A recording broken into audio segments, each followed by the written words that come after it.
So let's just start with conditions to study the phenomena of interference in a laboratory. So there are certain conditions that we need to follow if we want to perform this experiment. Conditions to study phenomena of interference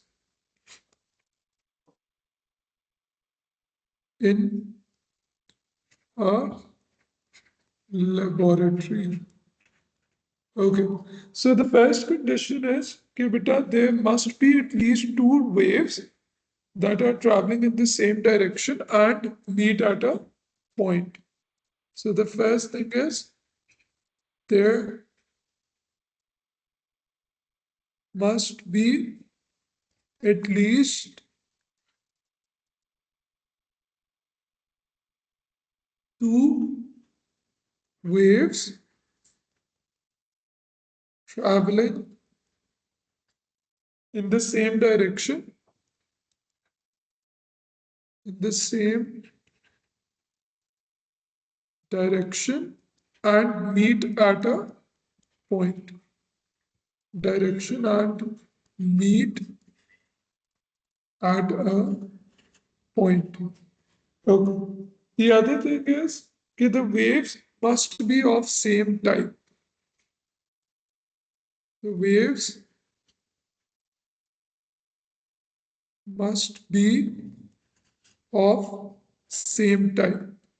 अच्छा, the waves must be of same type का मतलब ये है कि बेटा let's say if you are अगर आप light waves को एग्जामिन कर रहे हो तो दोनों जो वेव्स हैं वो लाइट वेव्स ही होनी चाहिए। ठीक है, ये ना हो कि आप एक रेडियो वेव ले लो एक माइक्रोवेव ले लो तो दोनों की वेवलेंथ्स जो है वो डिफरेंट होंगी तो आप जो इंटरफेरेंस का फिनोमेना है हम उसको प्रॉपरली नहीं उससे एग्जामिन कर सके। ठीक है, the waves must be coherent. So ये कोहेरेंस का मतलब डेफिनेशन 1 मार्क की एग्जाम में भी आती है। So the waves must be coherent. Coherent का मतलब ये होता है कि दोनों वेव्स के दरमियान there must be a constant phase difference. Constant phase difference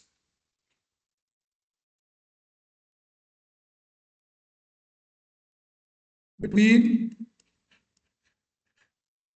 two waves. So this is called as the coherent. So the waves should be coherent, they must be of the same type, they must be traveling in the same direction, and they must meet at a point as well. And the last thing is कि if the waves are transverse, then they must be plane polarized. If waves are transverse, they must be they must be plane polarized.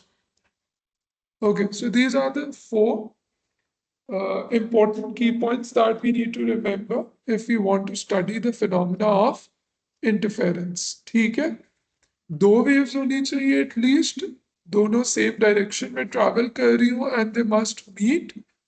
जो waves हैं they must be of same type, the waves must be coherent, means they should have a constant phase angle difference, and if the waves are transverse then they should be plane polarized as well. Okay, now let's just see okay, what is simple diffraction of waves. Okay, so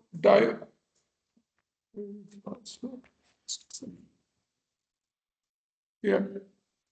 So let's see beta कि diffraction of waves क्या होता है.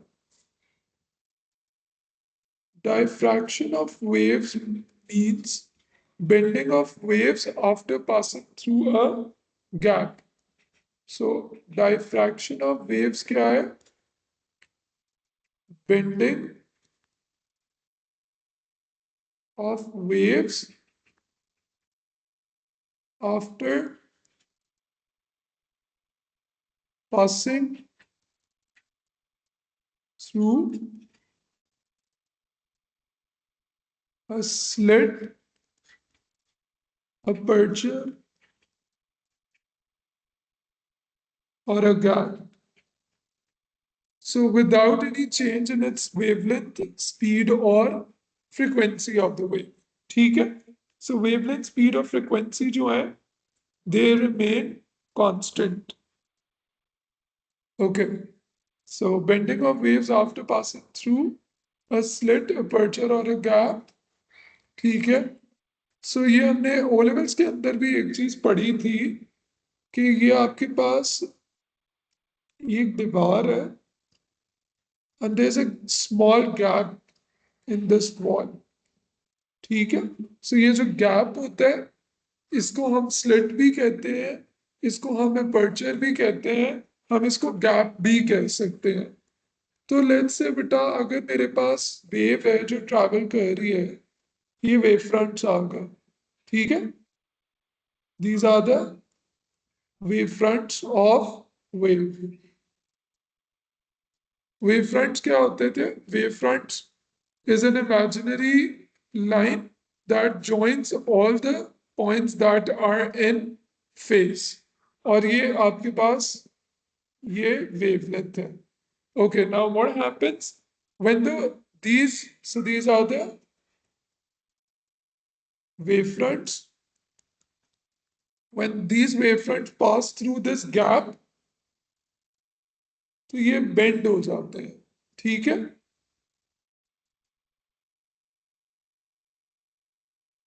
So this bending of waves is called as the diffraction of waves, but there is no change in its wavelength. जितनी wavelength पहले थी बाद में भी इनकी wavelength जो है वो उतनी ही सेम रहती है, ठीक है? तो मैं थोड़ा सा गैप ज्यादा बना देता हूं ताकि yeah, now it looks perfectly fine. ठीक है? So diffraction of waves क्या होती है? The bending of waves after passing through a slit, aperture, or a gap is called as the diffraction phenomena. ठीक है? अब ये हमारे पास बेसिस है, ठीक है? सो जब आपके पास डायफ्रैक्शन होती है, सो डायफ्रैक्शन के बाद हमारे पास अभी वेवलेंथ्स वगैरह में कोई चेंजेस नहीं आए. This phenomena is the basis for our double slit experiment. ठीक है? So we are going to keep this phenomena in mind. So double slit नाम से पता चल रहा है कि जिसमें दो गैप्स होंगे, ठीक है? सो double slit experiment, double slit experiment. Okay, सो डबल स्लिट एक्सपेरिमेंट में बेटा हमारे पास लेट्स से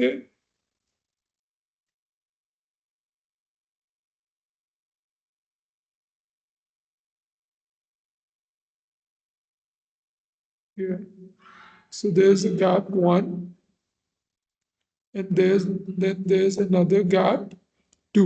ठीक है? And this is a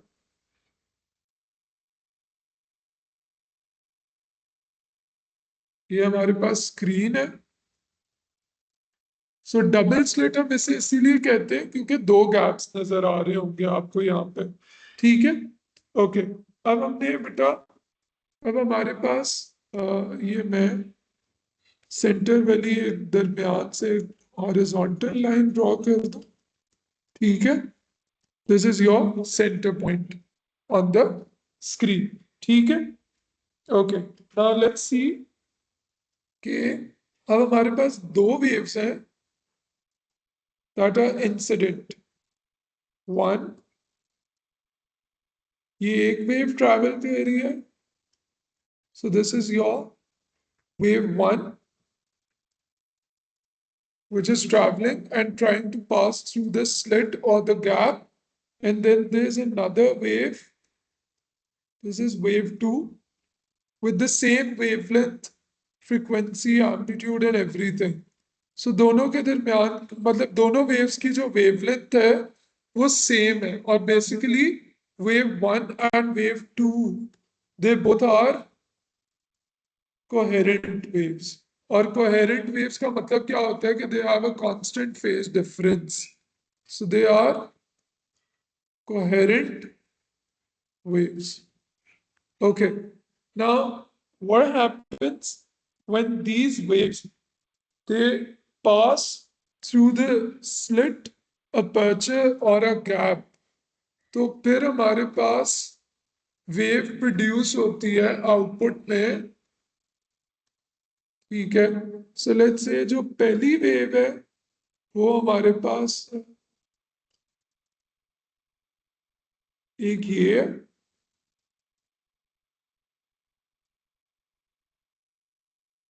ये एक वेव प्रोड्यूस हो रही है मतलब बेंड होनी है ना वेव, ठीक है। तो आपके पास this is how the wave is going to bend. Okay, now we have another one, let me draw a blue one. So blue में let's say keeping in mind that the gap is going to remain equal. Okay, so the gap will remain equal. Okay, so ये मैंने draw कर ली। हमारे पास एक और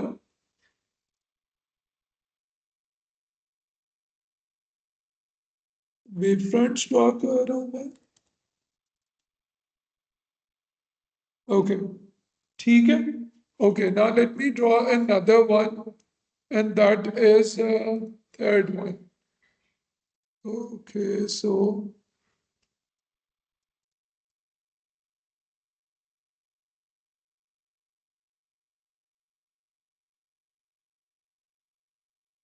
okay, so ये मेरे पास आ गया।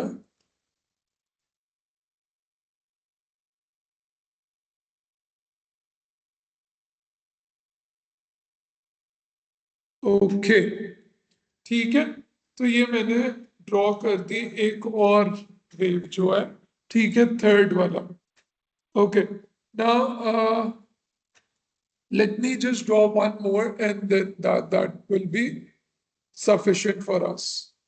So let me draw it with an orange.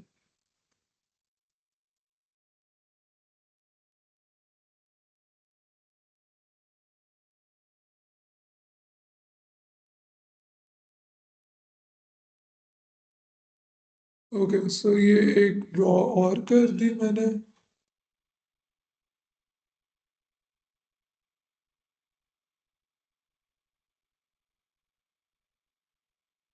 Okay, ये मैंने एक वेव और ड्रॉ कर दिया, ठीक है।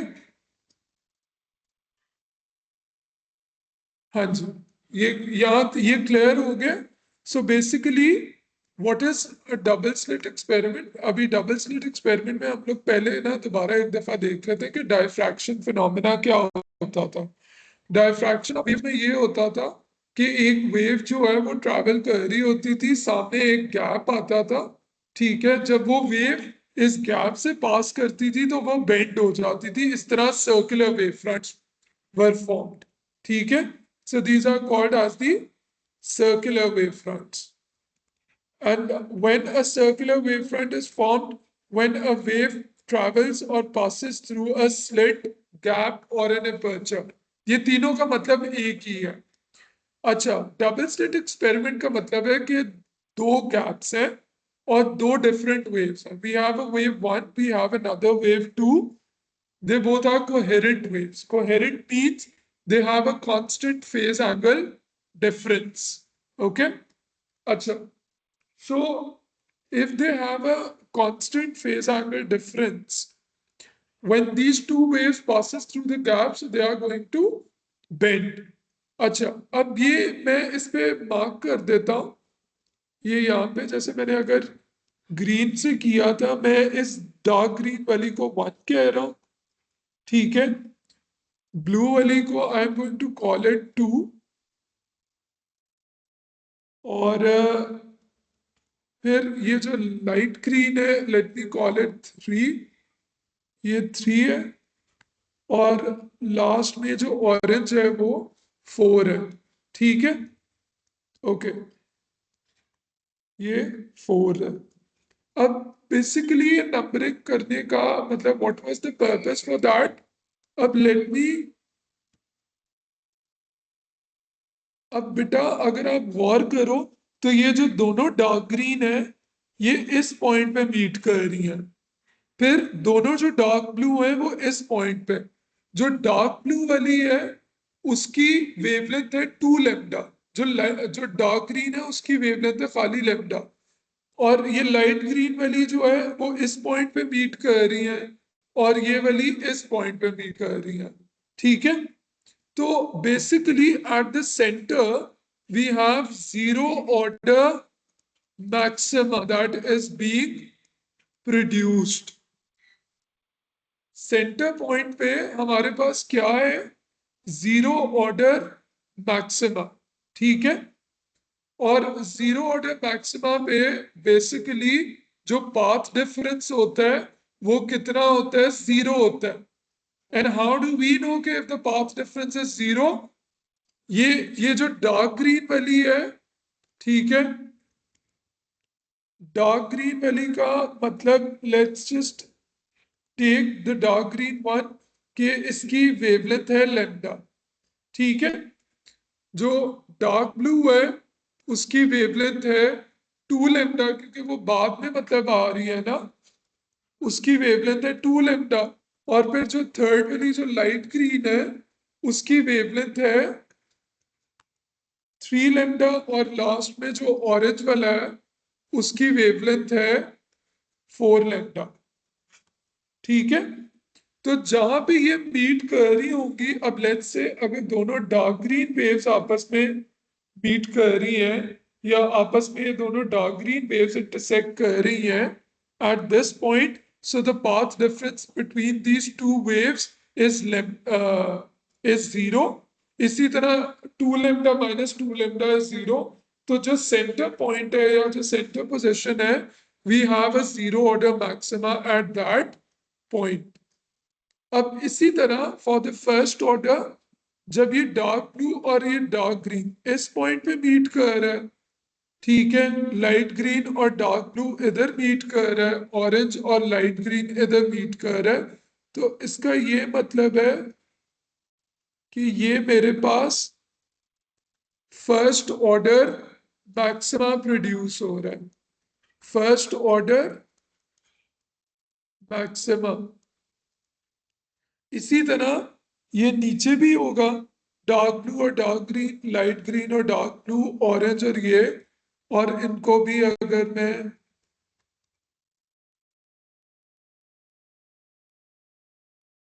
ये भी आपके पास एक फर्स्ट ऑर्डर मैक्सिमा प्रोड्यूस हो रहा है। ठीक है, so what is this double slit experiment. ठीक है, कि जहां पे फर्स्ट ऑर्डर मैक्सिमा है, फर्स्ट ऑर्डर मैक्सिमा पे जो पाथ डिफरेंस है, ठीक है, पाथ डिफरेंस किसके इक्वल है, 2 lambda minus lambda, it is lambda. ठीक है, जीरो ऑर्डर पे जो पाथ डिफरेंस है वो क्या है, वो जीरो है। ठीक है, इसी तरह जब लेट्स से इसका थर्ड और इसका फर्स्ट ये यहाँ पे मीट कर है, और इसका फोर्थ और इसका सेकंड, तो अगर मैं इन दो पॉइंट्स को देखूं तो ये मेरे पास यहाँ पे जाके कहीं सेकंड ऑर्डर मैक्सिमा प्रोड्यूस हो रहा है। और पाथ डिफरेंस किसके इक्वल है, path difference is equal to 2 lambda. Oh, so the path difference is 2 lambda now. Path difference is 2 lambda. Similarly, अगर मैं नीचे देखूं तो इसका फोर्थ और इसका फर्स्ट, फोर्थ और इसका सेकंड, ठीक है, और इसका थर्ड और इसका first, and if I am going to extend these, so you will see that we have a second order maxima. तो अगर दो मैक्सिमास ऊपर प्रोड्यूस होते हैं तो दो ही मैक्सिमा नीचे प्रोड्यूस हो रहे होते हैं, ठीक है, and the path difference is 2 lambda. Now there is one more key point in this, and that is that between every two maxima there will always be a minima. ठीक है, हर दो मैक्सिमा के दरमियान एक मिनिमा प्रोड्यूस होता है. सो ये जो ये यहाँ पे ये मतलब सेंटर वाला ये होगा, यहाँ पे हमारे पास एक first order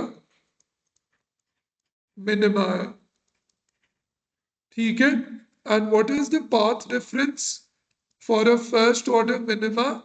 That is lambda over 2. Similarly, zero order maxima और नीचे वाले first order maxima के दरमियान we will have first order minima with a path difference of lambda over 2. So between every two maximas there will always be a minima that is in between. And similarly, we will have second order minima over here, and the path difference will be equal to 3 lambda by 2. Similarly, we will have another one here, second order minima with a path difference of 3 lambda by 2. So this is your double slit experiment. ठीक है, जिसमें आपके पास दो different waves हैं, दो coherent waves हैं, sorry, and they pass through two different gaps, and उसके बाद क्या होता है कि वो आपस में इंटरफेयर करती हैं, they meet and they produce maximas and minimas on your screen. ठीक है, जहां जहां पे मैक्सिमा होता है वहां पे ब्राइट फ्रिंजेस होते हैं, जहां जहां पे मिनिमा होता है वहां पे डार्क फ्रिंजेस होते हैं. ठीक है, so yeah, this is something extremely important. ठीक है, and there is one general formula, ठीक है, and that is lambda equals to ax over capital D. So the formula is that we need to remember for the double slit experiment, lambda equals to ax over capital D. This formula is extremely important.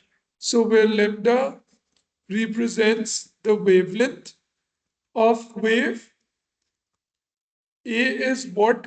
A is the uh, yeah. So A is basically the length between the gaps or the slits. ठीक है, D क्या है?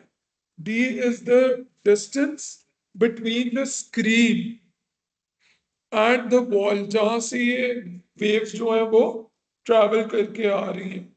Okay, so ये let me mark, this is your distance D. ठीक है, so capital D is the distance between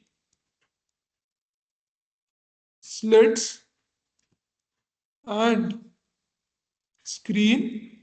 ठीक है, और जी, और x is the fringe separation. X is the fringe separation. So you can either call it fringe separation, ठीक है, or you can also call it distance between two consecutive maximas. Distance between two consecutive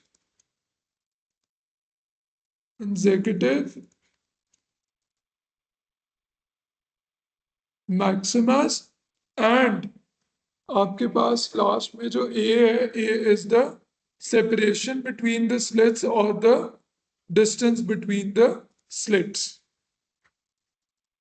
Separation between slits. ठीक है, तो एक ये slit है and this, excuse me, okay, so basically ये आपके पास दिस इज स्मॉल है, स्लिट सेपरेशन, ठीक है, दो मैक्सिमास के दरमियान जो डिस्टेंस होता है दिस इज x, और ये स्लिट से लेके स्क्रीन तक का जो डिस्टेंस होता है that is your distance d, ठीक है। Now please remember one thing, जहां पे मैक्सिमा होगा, ठीक है, मैक्सिमा जहां पे होगा वहां पे ब्राइट फ्रिंजेस का मतलब है, मतलब ब्राइट स्पॉट्स प्रोड्यूस होंगे, ब्राइट फ्रिंजेस, और जहां पे मिनिमा होगा वहां पे dark fringe. Okay, so this is called as the double slit experiment. Okay, I hope it's clear to everyone. इसको एक दफा दोबारा मैं बता देता हूँ। आपके पास दो waves हैं, they are traveling towards these two different slits, slit 1 and slit 2. The waves, they pass through the slit, and after passing through the slits they get bent. इस तरह ये सर्कुलर वेव फ्रंट्स प्रोड्यूस करता है, ठीक है। जहां जहां पे सेम कलर वाले आपस में इंटरसेक्ट कर रहे हैं, जैसे ऑरेंज ऑरेंज को कट कर रहा है ऊपर वाला, ग्रीन ग्रीन को, ब्लू ब्लू को, डार्क ग्रीन को, तो उस पॉइंट पे जीरो ऑर्डर मैक्सिमा प्रोड्यूस हो रहा है, ठीक है। सो जो डार्क ब्लू वाली है वो, उसकी वेवलेंथ 2 लैम्डा है, जो डार्क ग्रीन है उसकी वेवलेंथ लैम्डा है, जो लाइट ग्रीन है उसकी वेवलेंथ 3 लैम्डा है, और ऑरेंज वाली जो है उसकी वेवलेंथ 4 लैम्डा। सो जब डार्क ब्लू और डार्क ग्रीन आपस में इंटरसेक्ट करते हैं, या लाइट ग्रीन और डार्क ब्लू, तो इनका जो डिफरेंस बनता है वो लैम्डा के इक्वल है, एंड दैट मीन्स कि उस स्पेसिफिक पॉइंट पे फर्स्ट ऑर्डर मैक्सिमा प्रोड्यूस हो रहा है या कंस्ट्रक्टिव इंटरफेरेंस हो रही है, ठीक है।